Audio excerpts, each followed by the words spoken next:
Hello everyone. Greetings from Shri Saha Kelkar College Devgad.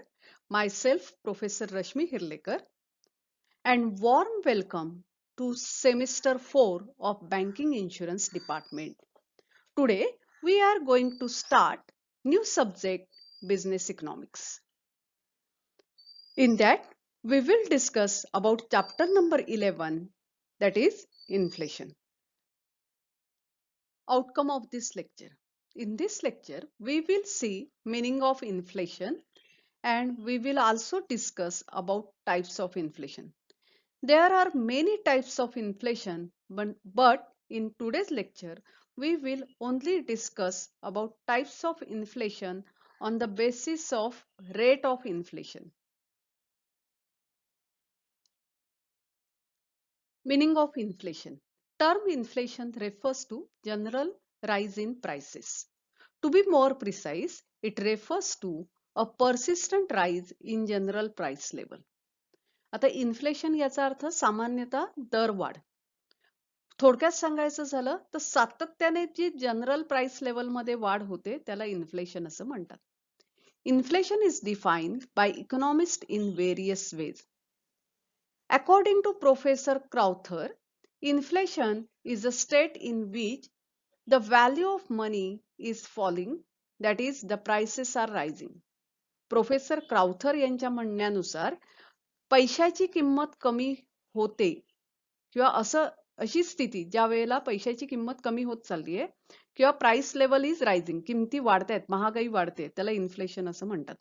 According to professor Hawtrey, inflation refers to the issue of too much currency. म्हणजे देशांतर्गत मोठ्या प्रमाणावर currency issue केली, खूप पैसा आला सगळ्यांकडे. It is called inflation. Inflation is defined by Edward Shapiro as persistent and appreciable rise in general level of prices. म्हणजे दरवाढ, जनरल लेवल ऑफ प्राइस जी आहे, सामान्य दर जे आहेत, सामान्य किमती आहेत, त्याच्यात सातत्याने वाढ होत असेल तर त्याला इन्फ्लेशन असं म्हणतात. Some economist considered inflation as a pure monetary phenomenon while other considered it as a full as a post full employment phenomena. म्हणजे काही अर्थतज्ञांच्या मते हा एक मॉनेटरी फेनॉमेना आहे, म्हणजे आर्थिक स्थिती किंवा आर्थिक संकल्पना आहे. तर काही अर्थतज्ञांच्या मते फुल एम्प्लॉयमेंट झाल्यानंतरची ही स्थिती आहे. Generally it is regarded the situation where too much money is chases too few goods. म्हणजे अशी परिस्थिती, खूप पैसे खर्च करून थोडेस फूड्स किंवा थोडेसे गुड्स आपल्याला मिळतात, त्याला आपण इन्फ्लेशन असं म्हणतो.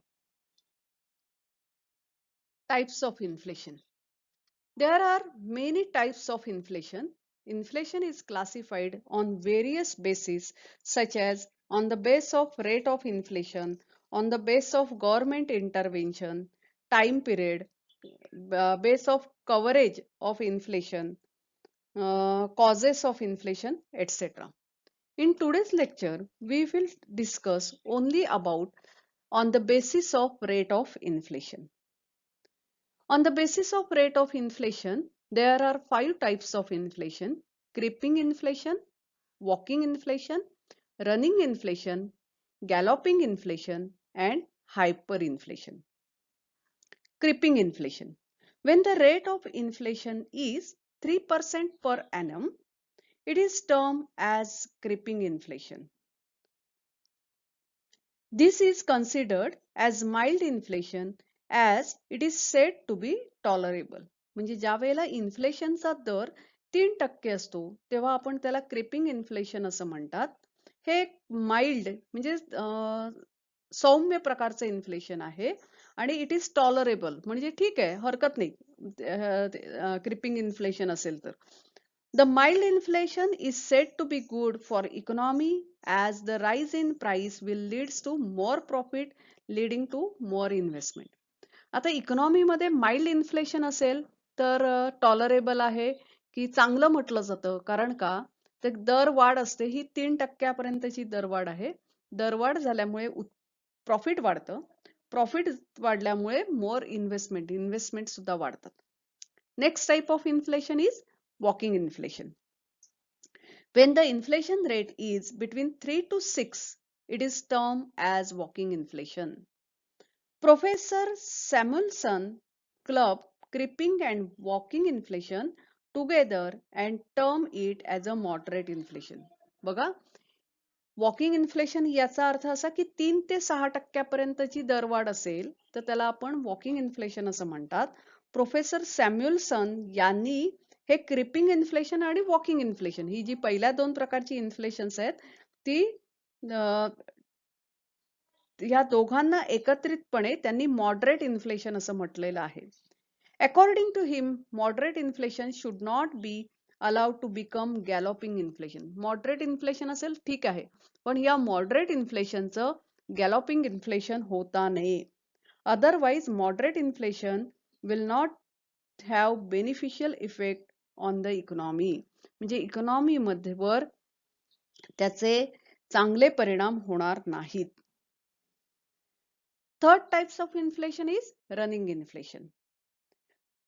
When the rate of inflation is between 10 to 20, it is called as running inflation. बघा, 3 पर्यंतचा रेट असेल तर क्रिपिंग इन्फ्लेशन, 3 ते 6 वॉकिंग इन्फ्लेशन. पण जर 10 ते 20 पर्यंत इन्फ्लेशन रेट आहे, दरवाढ दरवर्षी 10%, 20% वाढते, it is called as running inflation. Fourth type of inflation is galloping inflation. Here, the price rise would be more than 20%. म्हणजे 20%पेक्षा जास्त भाववाढ असते. It is serious problem. It will erode the purchasing power of the people and affect all the sectors of the economy. समजा जर गॅलोपिंग inflation असेल तर सामान्य लोकांची खरेदीची क्षमता जी आहे ती नाहीशी केली जाते, कारण 20% दरवाढ. जी वस्तू आज 100 रुपयाला मिळत असेल ती 120 ला मिळायला लागते. हा सिरियस समस्या आहे आणि इकॉनॉमीच्या प्रत्येक सेक्टरमध्ये याचा परिणाम दिसतो. The last type of inflation is hyperinflation. In this case, the level will rise every moment. प्रत्येक क्षणाला दर वाढतो. The change in price would be difficult to measure as the rise in price would be very severe. म्हणजे आता किती भाववाढ होते हे तपासणं सुद्धा कठीण जातं, कारण प्रत्येक क्षणाला भाववाढ होत असते आणि ही वाढ सिव्हिअर तीव्र स्वरूपाची असते. In terms of percentage it would be more than 1000%. म्हणजे जर किती टक्के असं जर म्हटलं तर 1000%पेक्षा जास्त भाववाढ असते पर इयर, एका वर्षासाठी. ही क्षणोक्षणी सारखे दर वाढतच जातात आणि 1000%पेक्षा जास्त भाववाढ होते. Australia, Hungary, the former USSR, Poland, Germany experience hyper inflation during first world war period.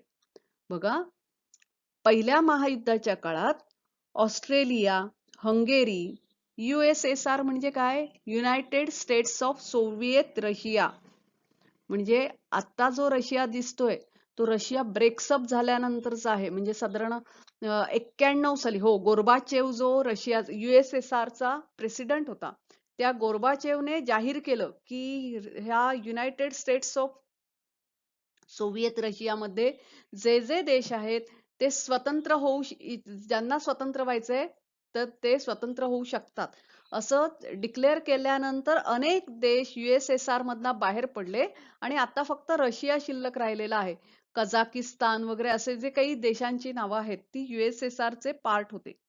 पहिल्या महायुद्धाच्या काळात ऑस्ट्रेलिया, हंगेरी, नंतर रशिया, पोलंड जर्मनीच्या जवळ येतं आणि जर्मनी हे सगळे यांनी हायपर इन्फ्लेशनचा अनुभव घेतला.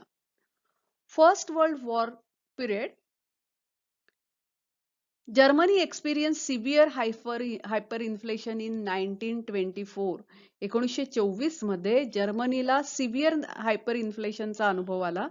म्हणजे तुम्ही जर नाझीवादाचा उदयास्त हे जर पुस्तक वाचलं तर या पुस्तकामध्ये तुम्हाला कल्पना येऊ शकते की किती भाववाढ होती. म्हणजे एक उदाहरण त्यांनी दिलेलं आहे की जर्मनीमध्ये म्हणजे हे या पुस्तकात हे का कारणं दिली आहेत. त्याचं कारण सांगते, की नाझीवादाचा उदय असं नाझीवाद कोणी सुरू केला?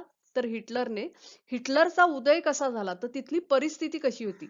सामाजिक परिस्थिती असेल, देशाची परिस्थिती, राजकीय परिस्थिती कशी होती, आर्थिक परिस्थिती कशी होती, हे सगळं त्या पुस्तकात दिलेलं आहे. तर त्या पुस्तकात असं सांगितलंय, की अरे भाववाढ किती होत होती. तर इतकी भयानकता, की अगोदर आपण म्हणजे इथे सुद्धा आपल्याला सांगितलंय पॉकेटमधनं पैसे घेऊन जातो आणि अन्नधान्य आणतो. तिथे अन्नधान्य बास्केटमधनं किंवा टोपलीतनं घेऊन येतो. इथे उलटी परिस्थिती, टोपलीभर पैसे द्या आणि पॉकेटभर काहीतरी खायला घ्या. किंवा असं त्या पुस्तकात दिलेलं आहे, की एक पोतं पैसे देऊन तुम्हाला कोथिंबिरीची एक जुडी मिळाली. इतकं हायपर इन्फ्लेशन जर्मनी 1924 या काळात अनुभवत होती. आणि ह्या सगळ्या परिस्थितीचा परिणाम म्हणजे हिटलरचा उदय आहे. The nature of this type of inflation was indicated by Professor Samuelson statement that we used to go to the store with money in our pocket and come back the food in our basket. म्हणजे खिशातनं पैसे नेऊन टोपलीतनं सामान आणत होतो. Now we go with money in basket and return with food in pocket. म्हणजे टोपलीवर पैसे घेऊन जायला लागलो आणि पॉकेटमधनं अन्न आणायला लागलो. ही हायपर इन्फ्लेशनचं उदाहरण आहे. एव्हरीथिंग इज स्केअर एक्सेप्ट मनी. म्हणजे पैसा भरपूर हातात पण बाकी सगळं दुर्मिळ. मिळतच नसेल अन्नधान्य तर तुम्ही वाटेल तसे पैसे देऊन घेणार. Hyper inflation is very serious problem as it always create severe distortion in the economy. म्हणजे त्या हायपर इन्फ्लेशनचे भयानक परिणाम इकॉनॉमीवर होत असतात. त्यामुळे हायपर इन्फ्लेशन हे नेहमी सिरियस आहे.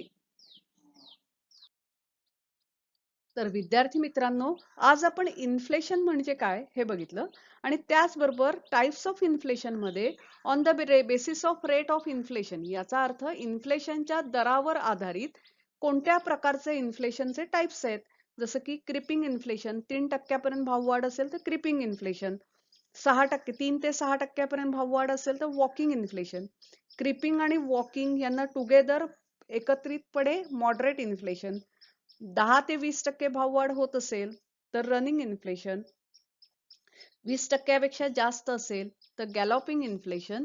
आणि हायपर इन्फ्लेशन म्हणजे क्षणाक्षणाला भाववाढ होते आणि पूर्ण वर्षाची भाववाढ ही 1000%पेक्षा जास्त असते. तर अशा प्रकारे आपण types of inflation on the base of rate of inflation बघितले. In next lecture we will see another types of inflation. Till then, thank you and happy learning to you. Have a nice day.